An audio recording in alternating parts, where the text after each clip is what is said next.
Après 7 ans de mariage, il m'a laissée sous la pluie avec mes 2 enfants. L'homme à qui j'avais donné les plus belles années de ma vie, l'homme que j'aimais plus que tout, m'a tout pris.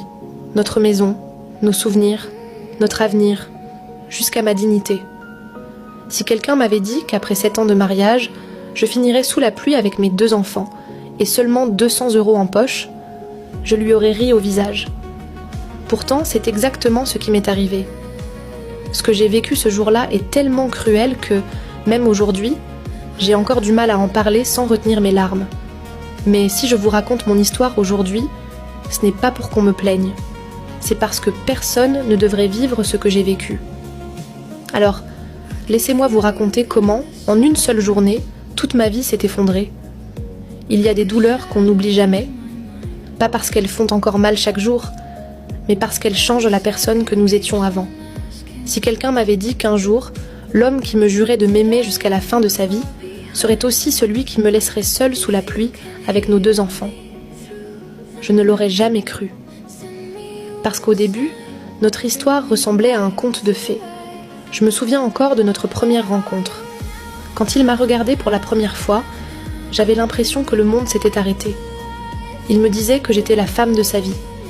Il me promettait qu'il ne laisserait jamais personne me faire du mal.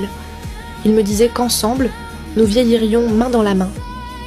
Et moi, je l'ai cru de tout mon cœur. Je lui ai donné mon amour sans compter. Je lui ai confié mes rêves. Je lui ai confié mon avenir. Je lui ai confié ma vie. Puis nos 2 enfants sont nés. Le jour où je les ai pris dans mes bras, je me suis dit que j'étais la femme la plus heureuse du monde. Je pensais que rien ne pourrait détruire une famille construite avec autant d'amour. Les années passaient, nous avions parfois des difficultés, comme tous les couples. Il arrivait que nous manquions d'argent, il arrivait que nous soyons fatigués. Mais jamais je n'ai cessé de croire en nous. Je travaillais, je m'occupais des enfants, je faisais tout pour que notre maison reste un foyer rempli d'amour. Je me privais souvent pour que lui et les enfants ne manquent de rien.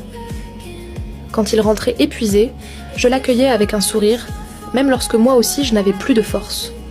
Parce que je croyais que c'était ça, aimer quelqu'un, puis sans que je comprenne pourquoi. Il a commencé à changer.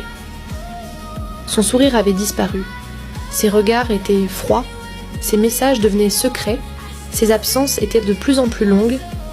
Je sentais que quelque chose n'allait pas, mais je refusais d'y croire. Je me répétais qu'il était simplement fatigué. Je trouvais toujours une excuse à son comportement, parce que lorsqu'on aime profondément quelqu'un, on préfère parfois se mentir à soi-même plutôt que d'accepter la vérité.